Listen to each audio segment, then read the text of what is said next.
Let's enjoy ourselves in 3, 2, 1. Hello, Spokane. Welcome to another episode of EvoReal Talks. I'm Matt Side. I'm Jessica Side. And we're excited to be with you today on indeed. Saturday, the 22nd of August. Can you believe that August is almost over? It is almost over, and it's very bitter. Not bittersweet, just bitter for me. I really enjoy bitter. summer. I like having the kids home. Although they've been home since what, February? March, something like that.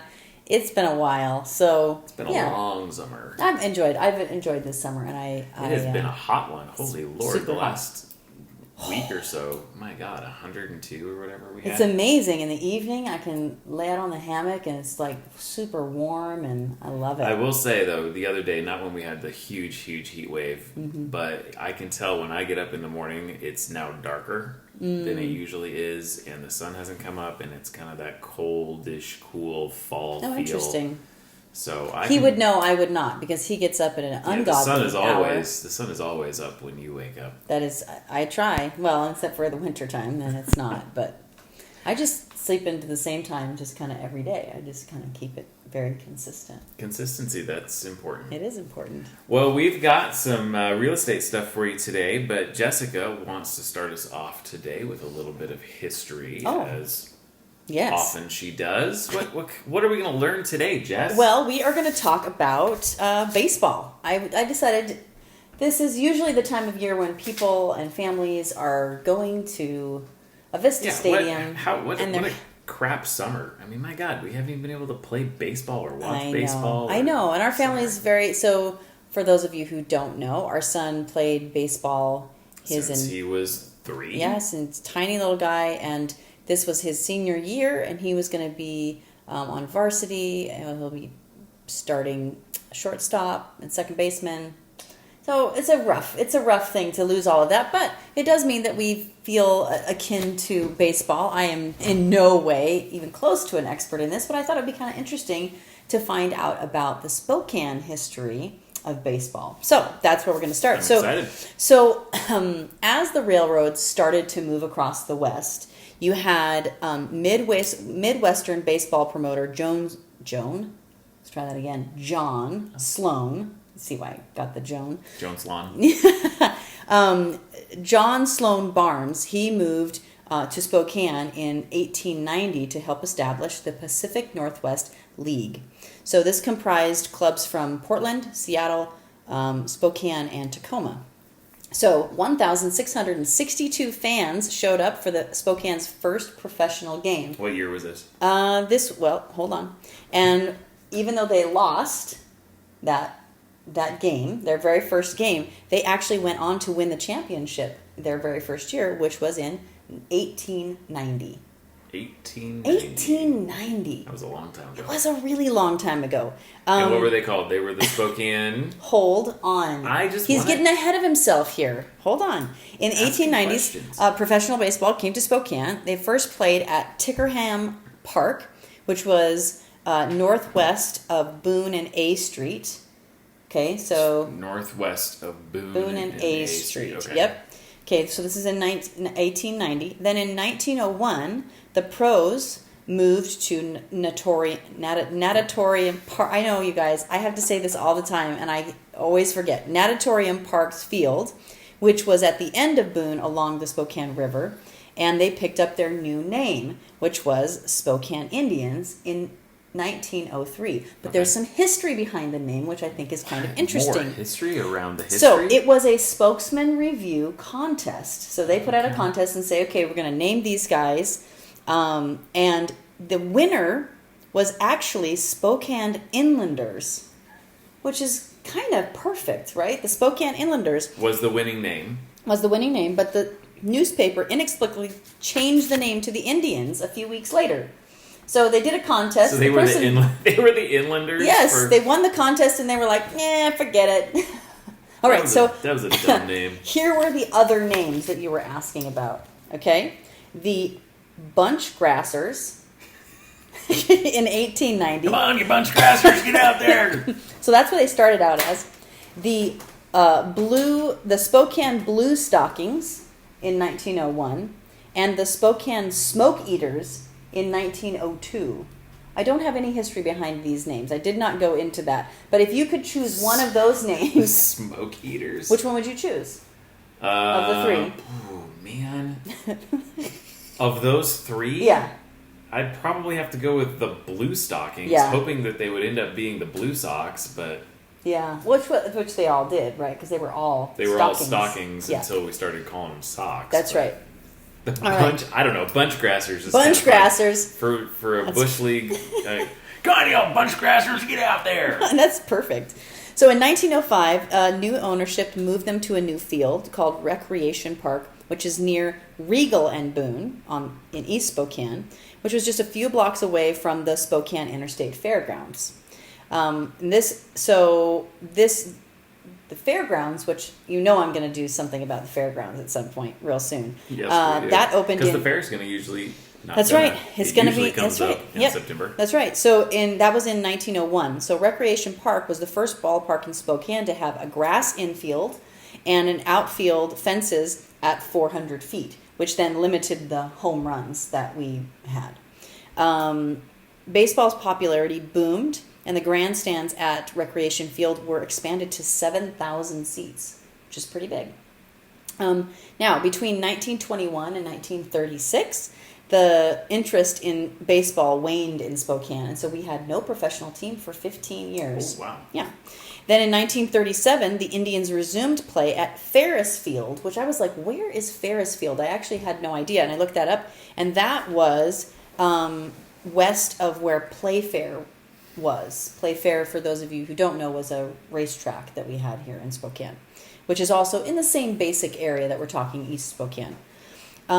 Now, this was a shocking one for me, but in 1946, the team crashed. Their bus crashed in Snoqualmie Pass, and 9 of the team members were killed. Oh, jeez. Yeah.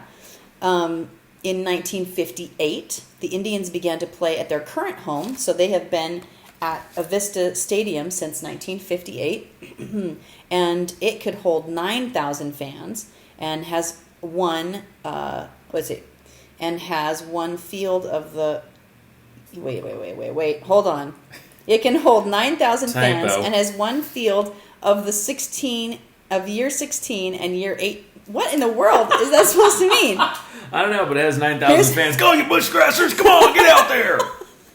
So what I'm trying to say Bunchgrassers. is that I know what they're saying. Out of the last 18 years, 16 of those, they've won the National Minor League Baseball honors. Because they're Bunchgrassers. Woo! Okay. Holy moly. I know, it's tough. 1970s, arguably the greatest team in minor league history. They win the Pacific Coast League as the Dodgers Farm Club. And was this when Tommy Lasorda was their manager? that is correct. And Steve Garvey and Charlie Howe, I believe is how you say his name, were players. So, and then just kind of moving into modern times, in 2006, they worked with the Spokane tribe to redesign the logo. Yeah, it's really cool. In Salish, and in 2014, released the jerseys with the Salish logos on them, becoming the very first professional sports team to feature non-English characters on an official uniform. That's cool. Yeah, I love it. It's really awesome. And in 2012, the Indians were the Northwest League's Class A short season team affiliated with the Texas Rangers. Baseball's complicated. We've had a lot of people. I looked through the list of all the people that have gone on to play in the major leagues, and there's a ton of them. My son kind of picked out ones that he thought were really cool. The one that he did get a signature from, and he is accusing me of throwing the signature away, which is possible, is Jurickson Profar. Do you remember that? I do, yeah. Wasn't he a shortstop? I think so. Yeah. He played for Texas, so we saw him here in Spokane, and my son but met then we him. saw him again play the Mariners when Yeah. he was playing in the show. That's right. Big So show. that is my short history of Spokane baseball. Kind of interesting, I think. Pretty awesome. It is pretty awesome. Bunchgrassers. That's gonna. You know what? I'm changing my vote. Get out there, you bushgrassers. No, it's not bush, it's bunch. It's bunchgrassers, which is even worse. Come on, you bunchgrassers. Next time we're at an Indians game, you should just yell that the whole Go time. bunchgrassers. I think it'll go over really, All really right. well. I'm sure everybody's like, is he going to keep talking about bunchgrassers this whole time? I don't know. It might come up again. We have a featured house, though, don't we? We do. Yeah, let's talk about it real quick. So, our featured house today is 2122 Northport Flat Creek Road. That's quite a mouthful. That is in Kettle Falls. It's right on Lake Roosevelt. Now, we've talked about Lake Roosevelt before. Super long. Lots of houses that say they're on Lake Roosevelt have a view of Lake Roosevelt. This is a very unique property in that it is on Lake Roosevelt. You can moor your boat right there. So there is a boat launch about 1 mile away. Get your boat in there, bring it back up, and you can actually pull it like right up onto the beach. That's a big deal. It is a big deal. Lake Roosevelt is so huge that if the boat launch isn't very close, it could take you hours to get your boat from launching to where you're going to dock it. Yeah, so this is pretty fantastic. So that's the boat launch is called Snag Cove. And the house itself is 4-bedroom, 2-bath. It's on 1.9 acres. You cannot put a dock there because it is not public land. Yeah, it's owned by the state. Sure. So, which is actually kind of great because no one's ever going to build in front of you either, because it's that strip is theirs. The house they're selling it with 2 jet skis, a 12-foot aluminum fishing boat. Almost all the furniture is staying, including the patio furniture, and it's $559,000. So definitely, if you're interested in that, go to our Facebook page. We'll have it featured there. And we'll probably have some good drone video footage. Oh, we have some great drone footage. I just saw it today. It's pretty fantastic. So definitely go check that out. You can give us a call if you'd like to go see it. That's 509-62-HOUSE. Or our Facebook, all you have to do is look up EvoReal, which is EvoReal. All right. Now, Matt, I know we're wanting to get into economics a little bit today. A little bit. Well, a little bit, a lot. Here's my hope. I'm going to talk about numbers. Okay. And then I want to give, not even a high-level overview of the economy. I think if you're not hiding under a rock, it's kind of a crap storm out there. Right. I mean, the reality is that we're in a tough spot. So I want to give some quick context, and then I want to bring it around to, what does this mean? I think what happens when you talk about the current state of the economy in August 2020, the question is, well, okay, so what can I do about it, and why do I, not why do I care, because I know it's not good, but what does this mean? And right, so what does it mean for me? Yeah, what can I do to kind of plow through this? And so I have zero intention of being Chicken Little, the sky is falling. It's more about okay, let's just have a reality check of where we're at, where we're likely to be going. Yeah. And then depending on if you're a seller, a buyer, or an investor, your approach is likely to be different. So that's kind of where I want to go. I think it's good. It's a little... So for those of you who have kids, they might be playing Fortnite these days. And one of the things in Fortnite is the kids, they get in a plane. It's a bus. It's a bus, but it's a bus that flies. Yep. And they jump out onto this island, and they can try to choose where they want to go. And what they do is there's a storm around the whole island, and it keeps closing in, and it keeps closing in. So when you say we're kind of in the middle of you use the term crap storm, I feel like we're on, that storm is maybe slowly but surely closing in on us a little bit. And I think that is absolutely the reality of where we are right now, is we have, as a nation, we have pushed everything out. And so, right, wrong, or indifferent, I mean, that's not even the point of this conversation. Right. The reality is that the consequences have not... Right. We're not in the storm yet. We're we're just kind of like trying to keep right ahead of the storm. So let's talk about this week in Spokane's real estate. So residential, single family condo on 1 acre or less. That's the filter I use, and I don't put any other filters in. So people are questioning like, well, I saw different numbers. Right. I mean, you can run the numbers a million different ways. Sure. But active listings, as of this moment in time, 593. Our average per month over the last year is 700, so we're at 0.84. We didn't do numbers last week, but we were at 0.82 last week, so it's a little bit fewer on the active numbers last week. Our active price range, 26,000 to 2.9 million, which was interesting to me because last week there was a $4.25 million property on the MLS. So we don't know do you know if it's sold or if it just went off the market? Time. I'm sure it's under contract, is what I think. Maybe so. Probably didn't fall off. All right, so pending listings this week, 1,546. So that is up. So 2 weeks ago it was 1,488. Last week it was 1,505. This week 1,546. Okay. So the volume of stuff that is actually selling, getting under contract, is getting under contract and even selling, because sold numbers went up by 100 from week over week for the past 6 months. Okay. So a 6 month rolling. Median active list price. Let's see where I have that, 377,500. So that's a couple thousand more than it was last week. But the median sold price stayed the same, 290,000. Okay. So our median sold price has kind of bounced a little bit. It's basically 300,000 or a little under 300,000, and it's kind of been there for most of the year so far. Okay. So those are our numbers. So let's shift gears now into that which is ahead of us. And I've used this phrase several times when talking to people this week, and the phrase is "winter is coming." Yeah. And I think that whether you watched Game of Thrones or not, you get the idea of what that was all about. Was there is this impending winter that is out there, that is on its way. And the interesting thing, even in the TV series, is that nobody really knew when it was coming. Like, it's not coming. Was it coming in a month? Was it coming in a year? Was it coming in a decade?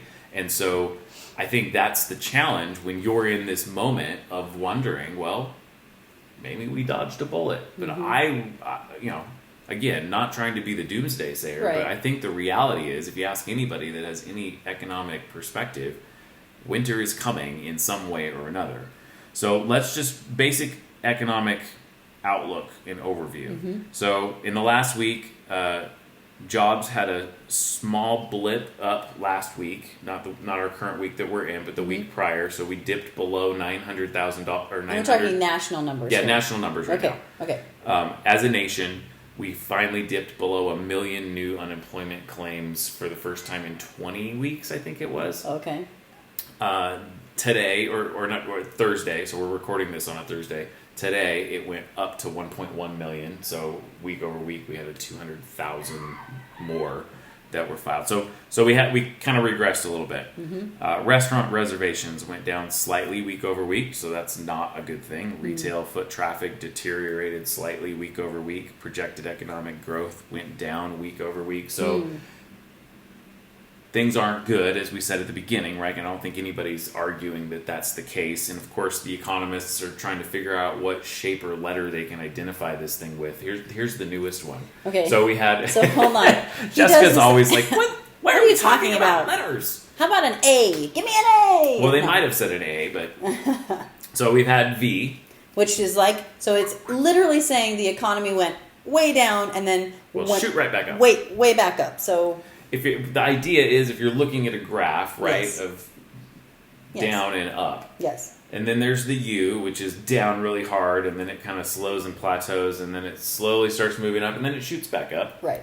And then square root was one that we saw, where it kind of comes down up a little bit and then flattens. The newest letter that we're using out there is a K. What? How do you even use a K? That doesn't. Right? Something goes up and something goes down. Sign language. Exactly. You actually got it. I had to stare at it and read and interpret it. I'm so good, baby. The reality being that some industries are going to see upward momentum, like the top of that K, and others are going to see the down. Right? Like restaurants are going down, but RVs are going up. Yes. Like everybody wants an RV Everybody or wants a an teardrop RV. Trailer. Sorry, So that's manufacturing is probably the better. Okay. Like that industry has recovered most quickly. Those type of things. Gotcha. Okay, so let's get off of the economics of this whole. Like I Okay. don't want to spend any more time there because Okay. I think that again. I mean, we can kind of try and dissect, or people that are way smarter than me can try and dissect that, and nobody really smarter knows than all. you. Well, How is it possible, honey? How is it possible? Oh, he likes that. So again, my goal is for us to not just throw our hands up in the air and say, "Well, It's okay, getting bad, sure. there's nothing I can do about it, so screw the whole thing." But I think it's also really important to not just have this like, "Well, I'm just not going to read the news anymore, and I'm just going to think positive thoughts." Okay. I don't disagree that we cannot exist in the negative, Right, depressing. But I think there comes a moment where you have to put on reality glasses and say, okay, well, where are we and what's going on?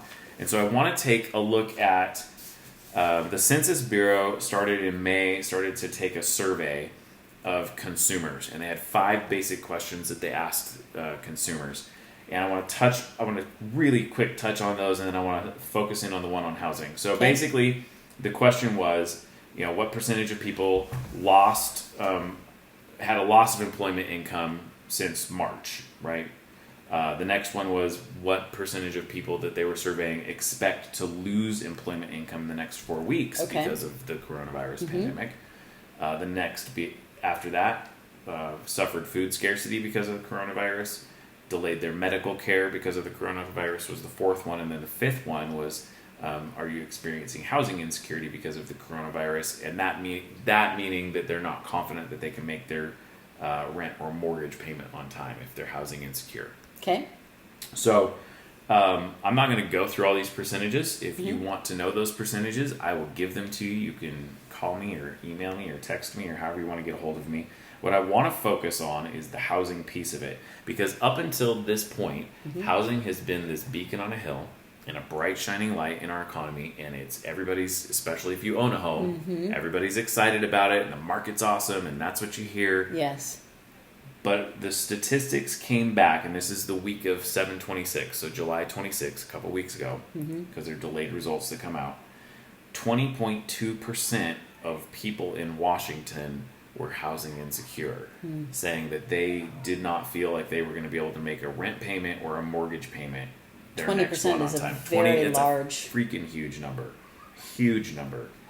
The best since May was 12.5%. Like at any time during May, 12.5% of people felt like they could make their next mortgage payment. And I will say this: that 20.2% number was coming out the week before everybody's $600 a week was disappearing. So that has to play into it. Yeah. And so 20%. So what does this mean? That's what I want to focus on is the housing insecurity number and what it means to us. And I think it's really important to really look at this and say, okay, if this is a Washington state statistic, and I will say this, that Idaho, for those of you that think that because we're close to Idaho, it's different. Idaho's number was 23.5. So in Idaho, they have a higher percentage of people that feel like they cannot make their next mortgage payment than in Washington. Which is kind of surprising, because when you look at Idaho, they seem to be, doing so much better than a lot of other states as far as COVID goes, right? So you'd think that there would be more security there because they've been able to keep more things open. Yeah. But so this is Matt's reality check. Okay. So if 20% of Spokane County households can't make their mortgage payment, that's a serious problem. Sure. I don't think that will be the case. I mean, I think that people will figure it out on a lot of levels. But I think it's also really important to note that I'm not saying right now that this is all going to turn into foreclosure, because I did the math. If you bought a $300,000 house a year ago and you only put 3% down and you missed 6 of your mortgage payments, assuming a pretty reasonable mortgage interest rate, okay, you would still, based on the appreciation that Spokane has had, you would still, more than likely, with all your selling costs, be able to get out of that deal and maybe even make a little bit of money. Yes. So I don't think that foreclosure is like all of a sudden going to happen. Which reminds me of the time when, let's see, I want to say it was 2005, 2006.